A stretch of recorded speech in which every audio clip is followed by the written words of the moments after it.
오늘 우리에게 말씀하시는 주의 음성을 드시기를 바랍니다.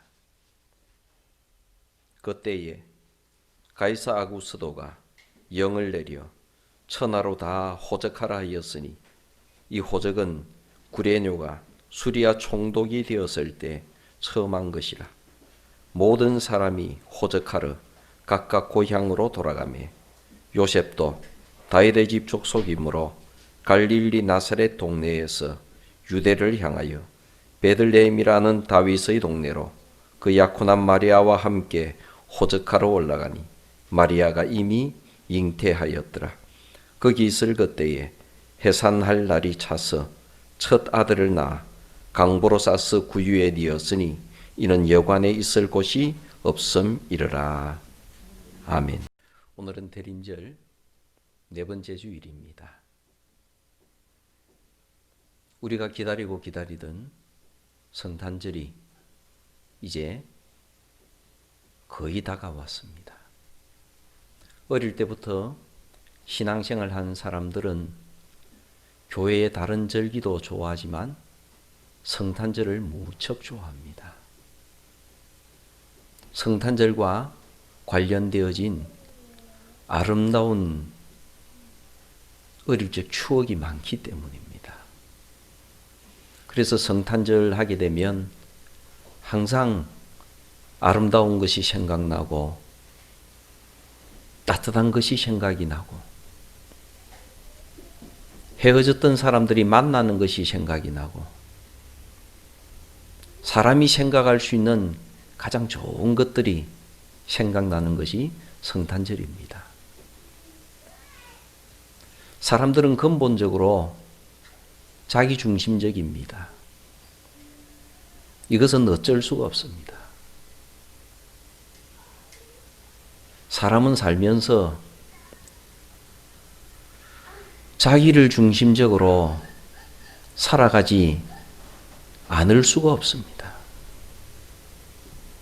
그래서 요즘 우리가 살아가고 있는 이 자본주의는 아예 들어놓고 너 자신을 위해서 살으라고 얘기하는 것이 자본주의입니다. 법이 허락하는 범위 내에서 너가 하고 싶은 거 마음대로 하고 너 마음대로 너가 원하는 것을 하면서 살아라. 그것을 허용하고 부추기는 것이 자본주의입니다. 우리는 태어날 때부터 자본주의에서 태어났고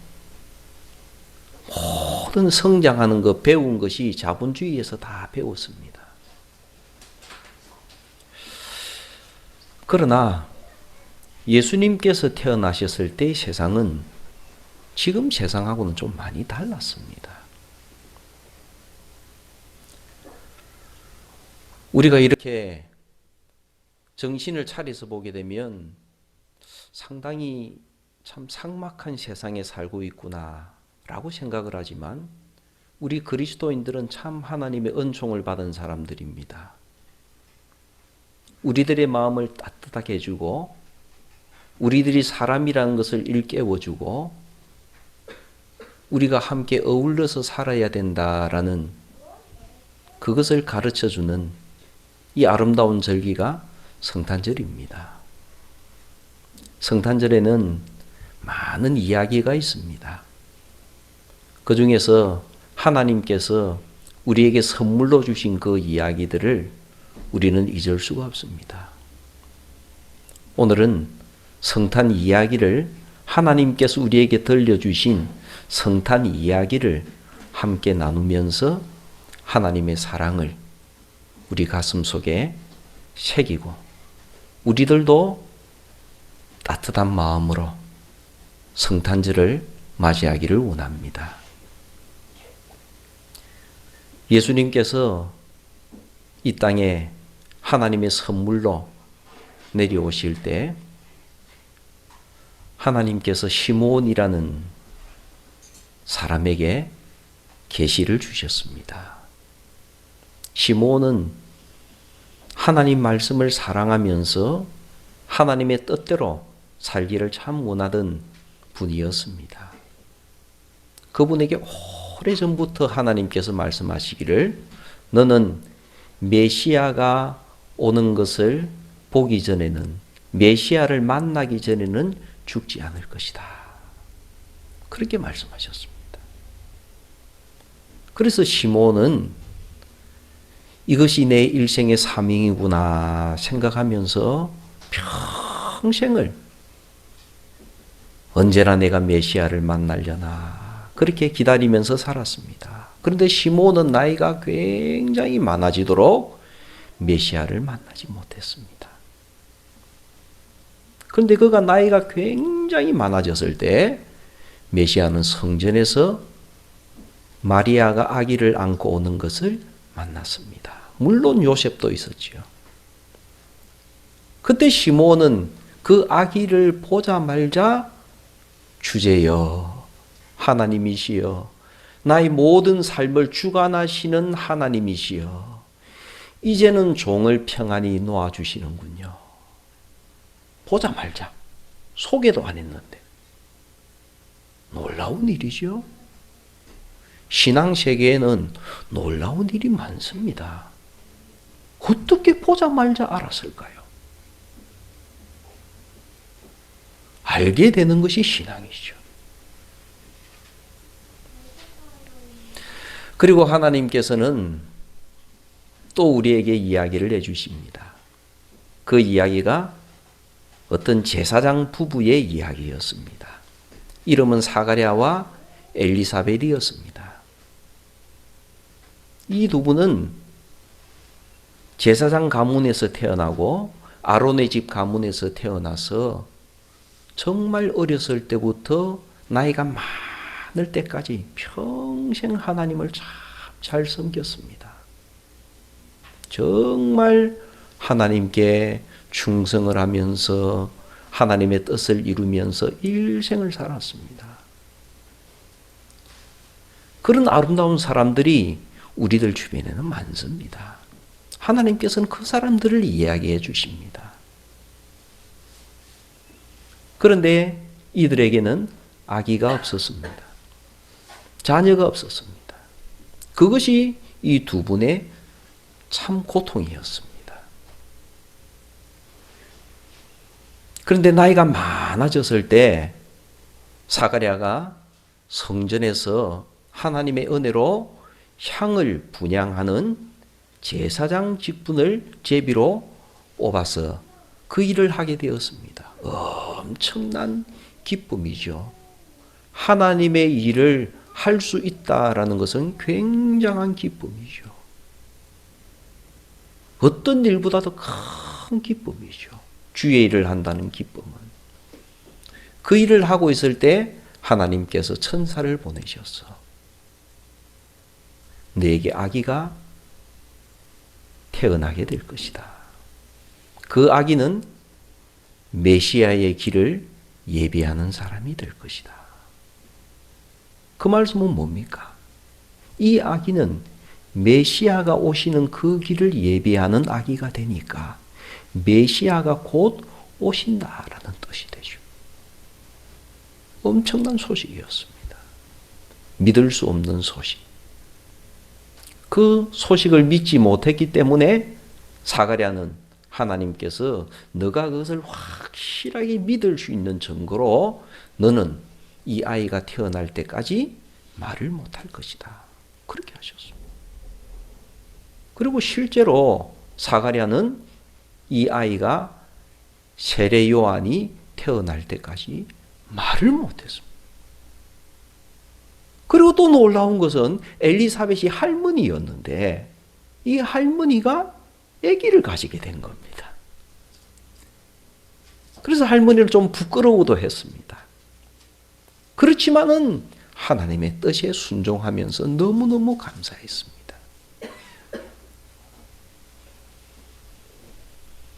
한 6개월 정도, 그 일이 있고 난 뒤 6개월 정도 되었을 때 하나님께서 천사를 갈릴리 지역에 있는 나사렛으로 보내셨습니다. 거기에는 이제 막 결혼을 준비하고 인생의 가장 행복한 결혼에 대한 단 꿈을 꾸고 있던 젊은 두 사람이 있었습니다. 이제 막 약혼을 했어요. 그리고 1년 뒤에는 결혼할 것이라고 정말 인생의 부푼 꿈을 꾸고 있던 누구보다도 행복한 두 사람에게 하나님의 천사가 찾아갔습니다. 마리아에게 찾아갔죠. 그리고 마리아에게 너가 성령으로 잉태하게 될 것이다. 아이를 임신하게 될 것이다. 그 얘기를 했습니다. 이것 때문에 마리아는 너무너무 놀랐습니다. 결혼을 앞두고 있는데 임신을 하면 어떻게 해요? 이것은 너무나도 감당하기 힘든 어려운 문제였습니다. 그래도 하나님의 뜻이라고 하니까 마리아는 거기에서 하나님의 말씀을 받아들였습니다. 자기 몸을 통해서 메시아가 오신다고 하니까요. 그리고 그 소식을 듣자마자 그는 천사가 일러준 대로 갈릴리 나사렛에서 예루살렘 옆에 있는 에인케렘이라는 곳으로 굉장히 먼 거리입니다. 약 100km 이상 되는 그 먼 거리를 막 갔어요. 가가지고 엘리사벳이 정말로 메시아가 오시는 것을 예비하는 아이를 임신하게 된 것을 보게 되었습니다. 그리고 두 사람은 거기에서 6개월 동안 서로서로 믿음의 얘기, 서로서로 격려하면서 하나님의 뜻이 우리를 통해서 이루어지는 것에 대해서 놀라면서도 순종하는 그런 세월을 3개월을 보냈습니다. 석 달을 보내다가 이제는 할머니 엘리사벳이 아이를 낳을 때가 다 돼가니까 마리아는 이제 집으로 돌아갔습니다. 이때도 이미 마리아도 잉태를 했죠. 그러는 사이에 요셉은 큰 고민에 빠졌습니다. 요셉은 이런 내용을 자세히 모릅니다. 하나님께서 요셉에게 가르쳐 주지 않으셨으니까요. 그래서 요셉은 굉장히 고민을 많이 했습니다. 이 일을 어떻게 해결해야 되나? 나는 어떻게 해야 되나? 법대로 하게 되면 마리아가 너무너무 고생을 하게 될 것이고 또 이것을 그냥 있자고 하니 있을 수도 없고 굉장히 고민을 많이 했습니다. 그러다가 하나님의 천사가 요셉에게 나타났죠. 그리고 사실대로 가르쳐 주셨습니다. 아마 요셉에게 좀 더 고민을 많이 할 수 있는 그런 시간을 허락하신 것 같아요. 때때로 사람은 고민을 깊이 하는 가운데에서 올바른 생각을 하게 되니까요. 요셉이 충분히 고민을 했을 때 하나님의 천사가 나타나셔서 가르쳐 주었습니다. 그것은 하나님의 뜻으로 성령으로 임신하게 된 것이고 그분은 메시아이다. 가르쳐 주었습니다. 그러니까 요셉이 그 말씀을 그대로 믿고 마리아를 아직까지도 결혼하기 전인데도 마리아를 집으로 데리고 와서 이 모든 것이 요셉 자기로 인해서 일어난 것이냐 요셉이 그 모든 책임을 다 짊어졌습니다. 사람들의 비방이나 그 모든 것도 요셉이 다 짊어졌습니다. 변명도 하지 않습니다. 훌륭한 사람이죠. 정말 요셉은 훌륭한 사람입니다. 예수님의 부모님은 그런 분들이었습니다. 그러고 있을 때 나라에서 이제는 백성들을 조사를 해서 세금을 제대로 걷어들이려고 자기 고향으로 다 돌아가서 호적을 정리한다라는 소식이 온 유대 나라에 전달되었습니다. 그때 로마의 황제는 아우구스투스였습니다. 아우구스투스 황제. 이 사람은 로마 황제 중에서 꽤 유명한 사람입니다. 이 황제가 그런 명령을 내렸습니다. 그때 유대 나라는 로마의 속국이었거든요. 그리고 유대 나라는 로마의 속국이면서 시리아를 다스리고 있는 사람의 감독하에 있었습니다.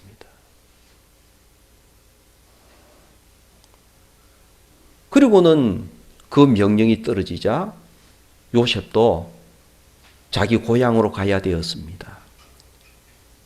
요셉의 조상들은 원래 하나님께 배정을 받을 때 이스라엘 땅에서는 이스라엘 사람들이 애굽에서 이스라엘로 들어왔을 때 지파별로 땅을 다 나누어 주었습니다. 그리고 자기들이 배정받은 땅에서 살았던 거예요. 그리고 그 땅은 일시적으로 팔 수는 있지만은 영원히 팔지를 못합니다. 희년이라는 특별한 기간이 있어가지고 50년이 지나고 나면 다시 그 땅이 원주인에게 돌아가도록 되어 있었어요. 그러니까 이스라엘 사람들의 특징은 자기 고향을 떠나지 않는 것이 특징입니다. 그런데 믿음의 열심으로 요셉의 집 조상들은 나사렛으로 일부러 하나님의 뜻을 위해서 이주를 했었고, 이제는 호적을 하러 가야 되니까 이들은 베들레헴이라는 유대 지파의 땅으로 돌아가는 겁니다. 그러고 보면 요셉의 집안의 조상들도 굉장히 믿음이 투철한 분들이었구나 하는 것을 알 수가 있습니다. 그런데 이때 데리고 갈 때 마리아도 같이 데리고 요셉은 갔습니다. 성경에는 약혼이라 되어 있지만은 이것은 아직까지 약혼하고 난 뒤에 1년이라는 기간이 지났지 않았다는 그런 뜻이지, 요셉이 마리아를 데리고 자기 집에서 살지 않았다는 뜻이 아닙니다. 자기 집에서 같이 데리고 살았으니까요. 아직까지 완전한 결혼식은 올리지 못했지만, 그리고 베들레헴으로 갔을 때 마리아는 이미 아기를 낳을 때가 다 됐습니다. 갑자기 사람들이 호적하러 오니까 베들레헴에는 성경에는 여관이라고 되어 있지만은 실제로 베들레헴에는 여관이 없습니다. 조그마한 동네예요. 무슨 관광지도 아니고 여리고 같은 동네도 아니고. 그러니까 베들레헴에 있던 사람들은 자기 본 동네 사람들이 돌아오니까 전부 자기 집에 와서 자라고, 자기 집에 와서 자라고 막 이렇게 오는 손님들을 전부 맞아서 방이 2개인 사람은 하나를 내주고 그러면서 있었습니다. 그런데 요셉이 갔을 때는 이미 사람들이 너무 많이 와가지고, 베들레헴 동네는 조그마한 동네고 사람들은 많이 오고 그러니까 방이 없었습니다. 그래도 베들레헴 사람들은 인정 없는 사람들이 아닙니다. 그 중에서 어떤 사람이 자기의 안방을 내줬습니다. 자기 집에 사람들은 전부 방 하나에다가 다 자고, 그 방 중에서 그 베들레헴의 방은 방 하나는 독립된 방이고 또 방 하나는 가축들이 이렇게 좀 한 1m 정도 밑에 있고, 그리고 같이 잘 수 있는 그런 방이 있었습니다.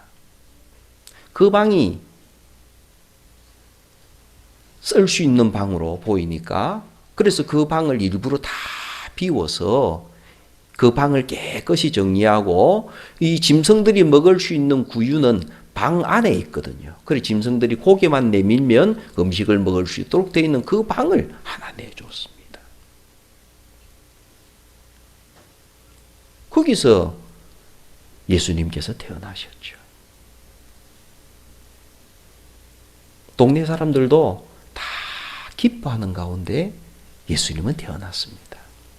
그 집주인의 따뜻한 환대 가운데서 예수님은 태어난 것이죠. 사람들은 몰랐습니다. 이 태어난 아기가 메시아인 줄 사람들은 그때는 몰랐습니다. 예수님께서 태어나실 때 바로 그날에 동방에서 큰 별이 하나 떠올랐습니다. 그리고 그 별을 연구하던 박사들이 그 별을 보고는 야, 이 세상에 왕이 태어나셨다. 다른 사람은 모르는데 우리가 저 별을 볼 수 있다는 것은 우리가 그냥 지나칠 수 없는 일이다. 우리가 안 봤으면 모르지만 왕의 별을 봤으니까 우리가 경배하러 가자. 그리고는 멀리 동방에서 아마 사막 지역일 겁니다. 아라비아 광야라든지 멀리 떨어진 그곳에서 별을 연구하는 사람들이 훌륭한 분들이죠. 그분들이 이제 그 별을 보고 출발을 했습니다. 그러는 사이에 마리아와 요셉은 베들레헴에 계속 아기를 출산했기 때문에 머물러 있었습니다. 있는 동안에 8일이 지나자 8일이 되게 되면 잔치도 하고 그날에 아이에게 할례를 행하고 그 아이의 이름을 짓습니다. 그러니까 베들레헴에 있는 동안에 비록 가난하지만 조촐한 음식을 마련해서 집주인과 같이 음식도 나누고 물론 동네 사람들도 도왔겠죠. 그렇게 하면서 8일이 됐을 때 조촐한 잔치도 하고 예수님에게 할례도 행하고 그리고 예수라는 이름을 지었습니다. 천사가 가르쳐 준 대로. 그리고 또 계속해서 베들레헴에서 마리아는 몸조리를 하고 있었습니다. 40일이 되면 남자아이를 낳고 40일이 되면 이제 아기 엄마가 산모가 몸이 이제는 깨끗해졌습니다 라고 하는 정결례를 행합니다. 그때 마침 베들레헴이 예루살렘과 가까워요. 얼마 떨어지지 않습니다. 그러니까 예루살렘 성전으로 갈 수가 있었습니다. 그때 이제 식구들이 같이 예수님과 함께 정결 예식을 행하러 성전으로 갔던 것이죠. 그리고 성전에서 여인의 뜰에서 우리가 처음 얘기했던 시므온을 만났습니다. 그리고 시므온을 통해서 선포되는 하나님의 말씀을 들었습니다. 놀라운 일이죠. 이분이 메시아라는 것을 시므온이 이미 알고 있었으니까요. 그리고 바로 그 자리에서 안나를 만났습니다. 안나도 이 메시아의 오심을 찬양했습니다. 그리고는 성전에서 모든 예식을 행하고 난 뒤에 이제 마리아는 정결한 몸으로 다시 베들레헴으로 내려와서 이제는 갈릴리로 돌아갈 마지막 준비를 하고 있었습니다. 그럴 때 동방에서부터 출발했던 박사들이 예루살렘에 도착을 했습니다. 그들은 생각할 때 예루살렘에서 왕이 났다고 생각을 했으니까요. 그래서 헤롯에게 찾아가서 유대인의 왕으로 나신 분이 어디 계십니까? 하고 물어봤습니다. 그러니까 헤롯이 깜짝 놀랐어요. 그리고는 어디 이런 일이 있을 수가 있는가? 그것을 알아내서 이 아기를 알아내서 그가 메시아이든지 누구든지 관계없다. 죽여야 되겠다 생각을 했습니다. 나에게 있는 것을 뺏길 수가 없다 생각했으니까요. 그래서 대제사장과 서기관들에게 들은 정보를 박사들에게 가르쳐주고 박사들이 가는 그곳이 베들레헴이라는 것을 알고 난 뒤에 박사들이 소식을 전해오기를 기다리고 있었습니다. 이 박사들은 베들레헴으로 갔죠. 별의 인도함을 따라서. 그리고 베들레헴에 도착을 해보니 예수님께서 계신 그 집 위에 별이 머물러 섰습니다. 그러니까 밤중이겠죠. 밤에 도착을 했습니다. 그리고 들어가서 이분이 유대인의 왕이십니다 하고 고백을 하면서 예물 드렸습니다. 물론 베들레헴 사람들은 그때 당시에는 이 아기가 특별한 분이라는 것을 이미 알고 있었습니다. 예수님이 태어날 때 목자들이 와서 했던 그 이야기. 결정적으로는 정말 다른 나라에서 온 귀한 분들이 와서 경배하고 예물을 드리는 그걸 보고는 베들레헴 사람들은 깜짝 놀랐습니다. 이분이 특별한 분이구나 하는 사실을 알았습니다. 그리고 그날 밤에 박사들은 베들레헴에서 잠을 잡니다. 그날 밤에 하나님께서 박사들에게 헤로데게로 돌아가지 말라 말씀하셨습니다. 그래서 박사들은 헤로데게로 가지 않고 밤중에 자다가 일어나서 자기 나라로 떠났습니다. 그날 밤에 하나님께서 요셉에게 꿈에 가르쳐 주셨습니다. 아기를 죽이려고 하니 아기와 모친을 데리고 피하라. 원래 요셉의 계획은 아기를 데리고 나사렛으로 갈 계획이었는데 하나님께서 그렇게 말씀하시니까 급하게 일어나서 물건을 챙겨가지고 그리고는 바로 이집트, 애굽으로 도망을 갔습니다. 그리고는 급박하게 헤롯의 군대들이 예루살렘과 그 근방으로 몰려왔습니다. 그리고는 2살 아래 넉넉히 잡았어. 2살 아래의 아이들을 전부 죽여버렸습니다. 자기 욕심 때문에요. 이것이 성탄절 날 일어난 것입니다. 물론 그 뒷이야기는 애굽에서 약 한 2년 정도 요셉과 마리아는 고생을 많이 하면서 예수님을 키웠습니다. 얼마나 힘들었겠습니까?